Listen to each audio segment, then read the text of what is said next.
শুধুমাত্র রাষ্ট্রের কাছ থেকে নেওয়ার ব্যাপার না, আমাদেরকে দেওয়ার চেষ্টা করতে হবে এবং আমার বিশ্বাস ওলামা একরাম সেটা করতে চান, কিন্তু তাদেরকে সেই সুযোগটা দেওয়া হয় না। এদেশের আলেমদের কোন অবদানকে আজ 50 বছরের মধ্যে স্বীকৃতি দেওয়া হয়েছে আমি জানতে চাই।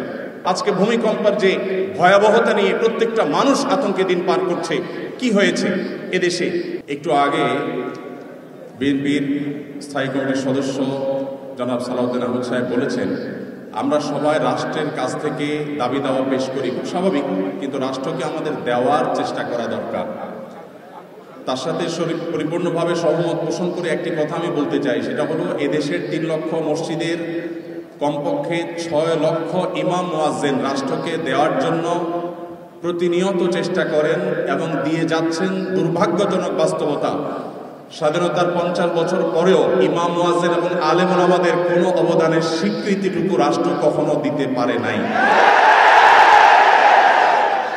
আজও বাংলাদেশের চেহারাকে যদি পরিবর্তন করে দিতে হয়, আজও বাংলাদেশকে যদি স্বনির্ভর করতে হয়, আজও বাংলাদেশের পরিবেশ সচেতনতা সৃষ্টি করে যদি সাফল্য অর্জন করতে হয়, পরিবেশ বিপর্যয় যদি রোধ করতে হয়, যে কোনো দুর্যোগ মোকাবেলা যদি সফলভাবে করতে হয়, দেশের শুধু মসজিদগুলোকে ইমাম মুয়াজ্জিনদেরকে যদি রাষ্ট্র অন করে, ইমাম মুয়াজ্জিনদেরকে যদি সে সুযোগ দেয়, তাদেরকে যদি অন্তত কাজ করবার পরিবেশটা করে দেয়, আমার বিশ্বাস বাংলাদেশের চেহারা পরিবর্তন করতে আর কোনো কিছুর তেমন বেশি প্রয়োজন হবে না।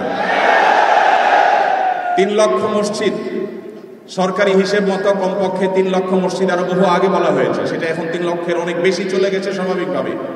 3 লক্ষ মসজিদে প্রতি জুমার দিয়ে 12:30 থেকে 1:30 পর্যন্ত এই সময়ের মধ্যে গড়ে যদি 100 মানুষ একটা মসজিদে জুমার নামাজে খতিব সাহেবের খুতবা শোনার জন্য আসেন, তাহলে 3 কোটি মানুষ হয়। বাংলাদেশের সমস্ত টিভি চ্যানেল, সমস্ত মিডিয়া একযোগে সবচেয়ে পিক টাইমে এত বেশি দর্শক কখনো পায় বলে আমি মনে করি না। এবং সারা সপ্তাহের সবচাইতে মূল্যবান সময় বৃহস্পতিবার রাতে, শুক্রবার অফিস নেই, স্কুল কলেজ নেই, মাদ্রাসা নেই, সবাই ফ্রেশ একটা ঘুম দিয়ে, সপ্তাহের সবচাইতে ভালো গোসলটা দিয়ে, সবচেয়ে ভালো নাস্তাটা করে, সবচেয়ে সুন্দর পোশাকটা পরে, সবচেয়ে ভালো আতর পারফিউম ব্যবহার করে, সবচেয়ে মূল্যবান সময়টা খতিব সাহেবদের সামনে গিয়ে দোজানো হয়ে বসে। পৃথিবীর অন্য কোনো কৃষ্টি, কালচার, কোনো সিস্টেমে একসাথে একটা দেশের 3 কোটি মানুষকে অ্যাড্রেস করার এই সুযোগ ইমাম সাহেব, খতিব সাহেবরা ছাড়ার কারোর হাতে নেই। ইমাম সাহেবরা যদি চান, তাদেরকে যদি রাষ্ট্র আসলে সুযোগ দেয়, তাহলে সেক্ষেত্রে তারা অনেক কিছু করতে পারেন। ইতিমধ্যে আমরা দেখেছি রোহিঙ্গা শরণার্থীরা যখন আমাদের দেশে আশ্রয় নিয়েছে, সবার আগে ঝাঁপিয়ে পড়েছেন এদেশে ওলামা একরাম। প্রতিটা দুর্যোগে ওলামা একরাম যে ঝাঁপিয়ে পড়েন, সেটা নিঃস্বার্থভাবে হয়, স্বার্থহীনভাবে হয়। আমার উদাত্ত আহ্বান যে আগামীর বাংলাদেশে এদেশের মসজিদগুলোকে, আলেম ওলামাদেরকে যেন রাষ্ট্র অন করে, তাদেরকে কাজের সুযোগ দেওয়া হয়। কোনো বেতন ভাতার সুবিধা দেওয়া, এটা আসলে দয়া দাক্ষিণ্যের বিষয় নয়। এদেশে আইন শৃঙ্খলা যতটুকু নিয়ন্ত্রণে আছে, এর জন্য আইন শৃঙ্খলা রক্ষাকারী বাহিনী, সংশ্লিষ্ট বিভিন্ন ডিপার্টমেন্টের যেমন অবদান আছে, আমি মনে করি মসজিদের মিম্বরগুলো, মাহফিলের মঞ্চগুলোর অবদান তার চাইতে কোনো ক্রমে কম নয়। এদেশ থেকে যৌতুককে যে জাদুঘরে পৌঁছে দেওয়া হয়েছে, কারা জাদুঘরে যৌতুককে পৌঁছে দিয়েছে? এদেশে যৌতুকের অভিশাপ থেকে মুক্ত করার সবচেয়ে বড় ক্রেডিট একমাত্র ওলামা একরামের। এখনো কোন মসজিদের মিম্বর থেকে, কোনো মাহফিলের মঞ্চ থেকে মানুষকে চুরি করতে, দুর্নীতি করতে, ডাকাতি করতে, মাদকাসক্ত হতে, কোনো খারাপ কাজের প্রতি আহ্বান করা হয় না। এই সমস্ত মঞ্চগুলো থেকে বহু মানুষ খারাপ পথ থেকে ফিরে আসে। আমরা যদি একটা সৎ, দক্ষ এবং ভালো নাগরিক গড়ে তুলতে চাই, তাহলে সেক্ষেত্রে মসজিদগুলোকে আমাদের অন করতে হবে। আমি বিশ্বাস করি আগামীর বাংলাদেশে সেটি হবে, আমরা সবাই সেটি প্রত্যাশাও করি। আমরা মসজিদ কেন্দ্রিক যে সমস্ত ব্যবস্থাপনা করা যায়, পরিবেশ সুরক্ষা, পরিচ্ছন্নতা অভিযান, দারিদ্র্য বিমোচন, স্কিল ডেভেলপমেন্টমূলক বহুমুখী কার্যক্রম আমরা সম্পন্ন করতে পারি। আমি সালাউদ্দিন ভাইয়ের সাথে পরিপূর্ণ একমত। শুধুমাত্র রাষ্ট্রের কাছ থেকে নেওয়ার ব্যাপার না, আমাদেরকে দেওয়ার চেষ্টা করতে হবে এবং আমার বিশ্বাস ওলামা একরাম সেটা করতে চান, কিন্তু তাদেরকে সেই সুযোগটা দেওয়া হয় না।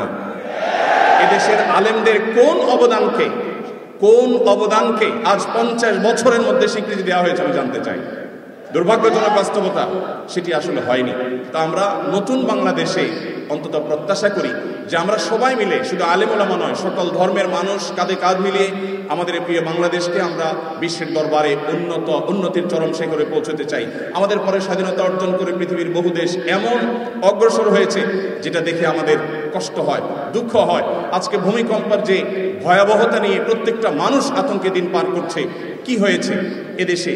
একটি মানুষের জীবন নিরাপদ করবার জন্য যথাযথ ব্যবস্থাটুকু পর্যন্ত আমরা নিতে পারিনি। আমি আশা করি আগামী বাংলাদেশে যারাই আসবেন আমরা প্রত্যেকেই এই ব্যাপারগুলোতে সচেতন থাকব। আমরা দোয়া করি আল্লাহ রাব্বুল আলামিন আমাদের রাজনৈতিক নেতৃত্বকে সেরকম শক্তি, সামর্থ্য, মানসিকতা সবকিছু দান করেন।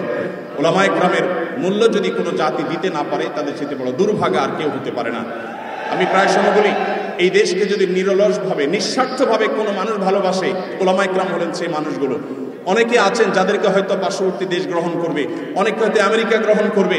উলামায়ে কেরাম তাদের জায়গা এই দেশ, এই মাটি, ইনশাআল্লাহ তাআলা।